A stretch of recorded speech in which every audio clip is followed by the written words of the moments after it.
this series of Agile plugins, we're going to look at the whole area of risk management in the project world. Overwhelmingly, my experience has been that the risk management in the project environment is the least understood and the most poorly executed. The PMI, as you know, has a body of knowledge, and one of them, of course, is the whole issue around risk management. And they have actually publicly stated that risk management is the most poorly understood and the most poorly executed of all the elements of the body of knowledge. So there's a big issue around risks. One of the issues around risks, and this is of course my opinion, is the overcomplication of both risk assessment and risk management.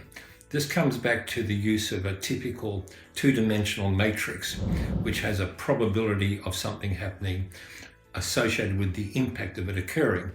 And in some cases, that's doubled up by the fact that you've got to then assume you've applied a mitigation, then reassess both those things. And it just becomes too complex. And it's also prone to error. I mean, probability assessment, even by experts, is very, very difficult. So we're going to show you a simpler model in the next tutorial. The second problem that I constantly struggle with is this separation of risks and issues. Now, accept that the definition is that risks are something you can pre-identify and issues are things that emerge. But where I come to a problem is that the treatment for whether it's a risk or an issue is exactly the same treatment. So why separate them? Why overcomplicate the model? Now, I'm not advocating you no longer use issues if that's what you believe, but for the rest of this tutorial series, I'm going to treat risks and issues the same because you actually treat them the same way.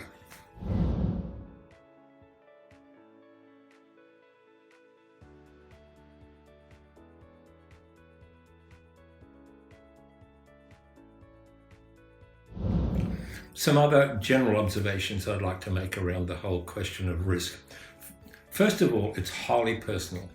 And what I mean by that is the more experienced you are, the more projects you've got under your belt, the better you are at assessing risks. So experience helps your risk assessment. But the more fundamental problem is what I may perceive in a risk as a risk in a project is not the same as what you would perceive. I might have issues, for example, with understanding stakeholders. And so I see the number of stakeholders as a big issue. Whereas you may actually say, no, I'm really good at handling stakeholders. I don't see that as a big an issue. So leaving risk as a personal, single person assessment is highly fraught. The next thing with issues is around the whole problem of proactive versus reactive. Too many project managers simply do not assess risks comprehensively enough because they either don't have an experience or they don't have a really cool tool like the one we're going to introduce you to in the next video. So they miss risks. And these risks emerge, and all of a sudden it becomes a problem.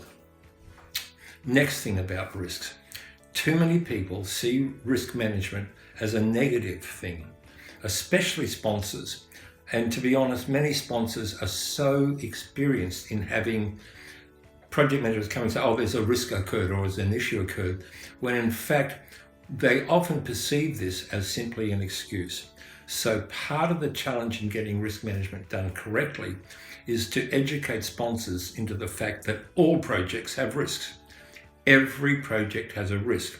And the proactive identification of those up front, and more importantly, the proactive mitigation of those risks is a positive thing, not a negative thing. All projects are different.